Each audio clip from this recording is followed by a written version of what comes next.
Hello friends, I'm very glad to see you again on my YouTube channel, and of course, as usually, honestly and professional, we'll talk about the situation in Ukraine and around our country. And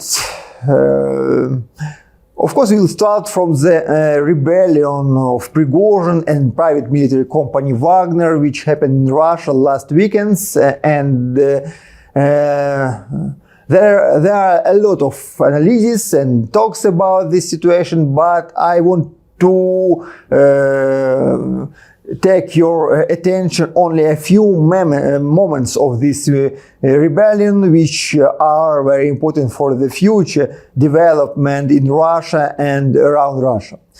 The first thing I want to talk with you about is the situation when Vladimir Putin, the president of Russian Federation, didn't want to become a mediator between the Prigozhin and Shoigu. Putin very likes to be a mediator between the different towers in Kremlin, between the different local groups and for local authorities, enforcement agencies, and so on.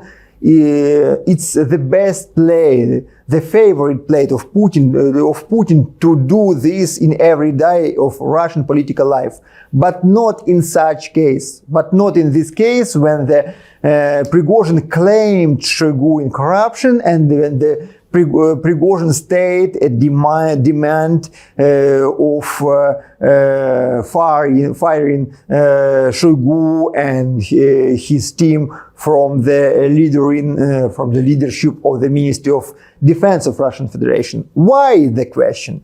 Maybe because Putin accepted the Prigozhin mutiny like a personal claim, personal attack to the Putin personally. Mostly because the Kremlin players and Putin himself used Prigozhin private military company Wagner like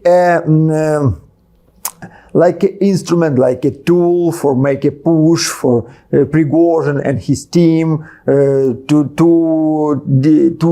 play such game, divide and govern in this situation. And in the beginning, the Prigozhin's projects was a part of Kremlin strategy of balancing in the Russian army, in the Russian military system.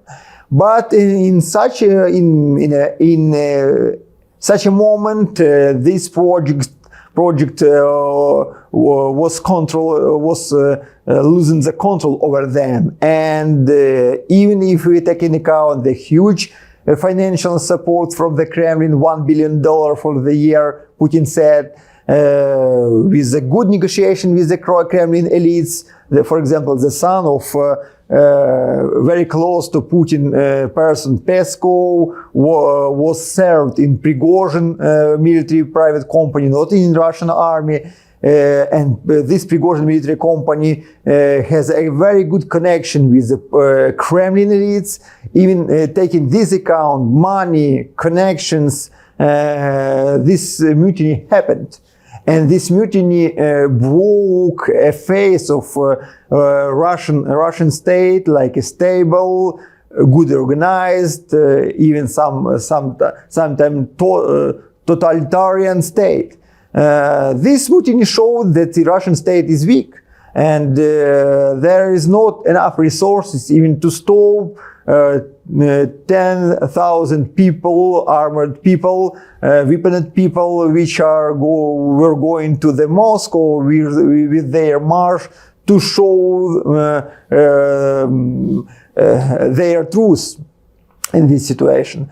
So Putin didn't want it to become a mediator between these groups, and he claimed Prigozhin like a traitor, and another mediator was found. I'm talking about the Alexander Lukashenko, the president of Belarus, who not only was a mediator between Kremlin and Prigozhin, but also Lukashenko played a very important role by managing the doings of the Federal Investigation Service of Russia and other different law enforcement agencies, regional elites, and so on. It looks like Lukashenko became a part of Russian political system in this situation and maybe built a new tower in the Kremlin, Lukashenko's tower in Kremlin.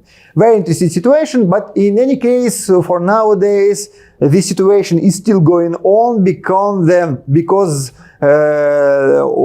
this private military company and all their resources are divided for two parts: Prigozhin Belarusian parts, and Prigozhin and his close team nowadays are replacing to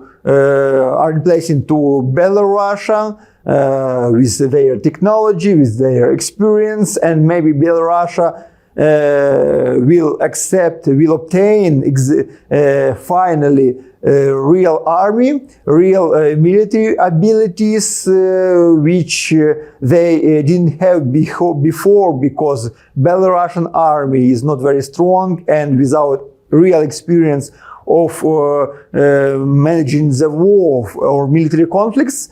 And the second part, Russian Ministry of Defense part of Wagner, which is continuing to work in Russian Federation, continuing to ask and inviting volunteers and preparing to become a part of Ministry of Defense. In any case, this mutiny made a deep but not very visible for the first sight influence of the Russian political system and Russian military abilities. Also because very experienced field commanders which were gathered in Wagner, nowadays they are divided for two parts, and Russia will lose a lot of very experienced commanders, field commanders, which will go out from Russia to Belarus, to Africa, or to another countries. And from another side, also the Russian passionate part of Russian society, the most radical part, this imperial post-Soviet part of Russian society, is still divided for two parts: Prigozhin's parts and Kremlin's part. And even after the broken this unity, the 30% of Russian citizens support Prigozhin and have a good attitude to the Prigozhin. And these divisions in the military professionals, in Russian passionate society, will arise a danger of weakening Russian army and weakening the will of Russian society to continue this war in the future. At the same time, Ukrainian counteroffensive operation or offensive operation, because of military professionals say it's not counteroffensive operation, it's just an offensive operation, is going on not very fast, in very blood way. Ukrainian army is trying to make a pressure and trying to advance a new lands in at least 7 directions. Starting from the Antonov Bridge, it's a Kherson city, and in the Bakhmut region, Ukrainian armies continue to this pressure, continue these operations. It looks like we are on the first stage, in stage when Ukrainian forces are trying to find the most weakened places in the Russian defense line, which called in Russia like a line of Surovikin's line. So Surovikin is one more general who is now under the suspicions of collaboration with Prigozhin, and nobody knows what will happen in the Surovikin in the future. But the counteroffensive operation is going on, and maybe in from 1 till 3 weeks we will see the main strike of a very important strike when Ukraine will use the main part of our prepared reserves to obtain the goals of this counteroffensive operation. The main goals of this counteroffensive operation, of course, it's a liberation of lands, but if we are talking more clearly and more exactly, we are talking about the broken so-called land bridge. It's a line of, or it's a ways by the coast of Azov Sea from the Mariupol to the Crimea, and of course Ukraine is trying to liberate Energodar and Zaporizhia nuclear power plant and others were important territories. The head commander of the Ukrainian armed forces, Valery Zaluzhny, in his interview to the Washington Post, told a lot of things, told a lot of not very nice things for Western partners. He said that Ukraine is not so successful in this counteroffensive operation. We have taken a lot of losses also because of the postponing of Western military support.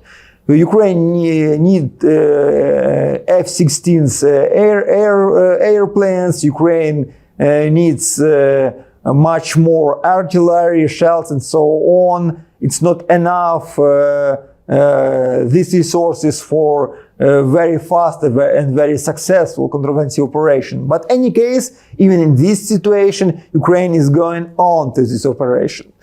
Also, this week was interesting from the internal side in Ukraine, because this week we have a celebration of Ukrainian Constitutional Day. 28th of June in 1996, Ukrainian Constitution was adopted. It's very good Constitution. It's great Ukrainian Constitution, but with one main problem.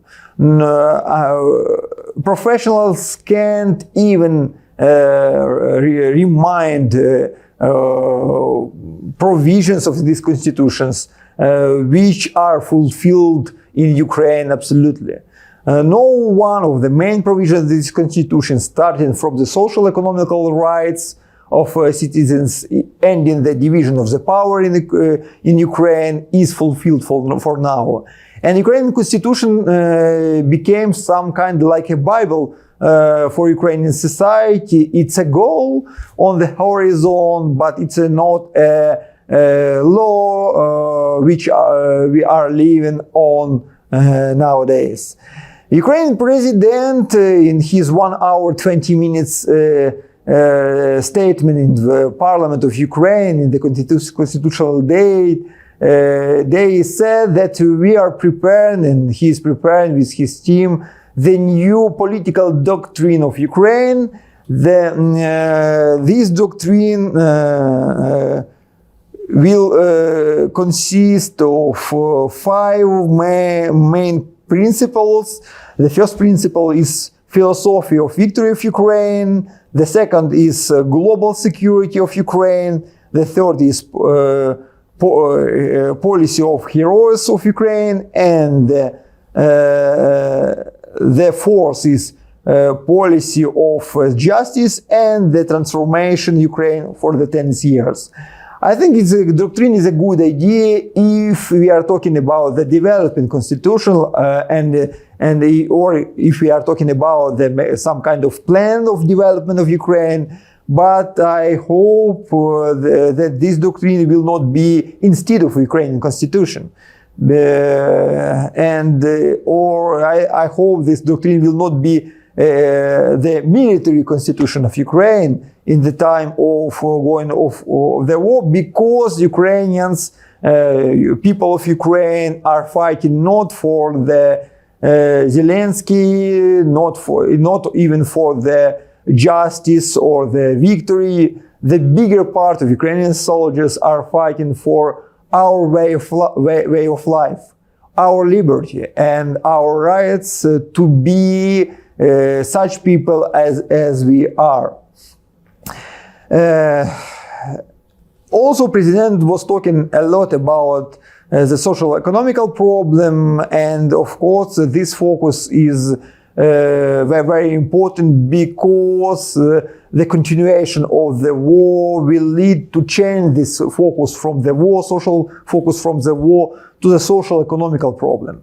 The prices in Ukrainian energy markets, prices for electricity, for the heating, for the water and so on, are growing up, and this process will restart the problem of inflation in Ukraine, and I think the economical problem with the corruptional problem will be the main problems for Ukrainian government in this autumn.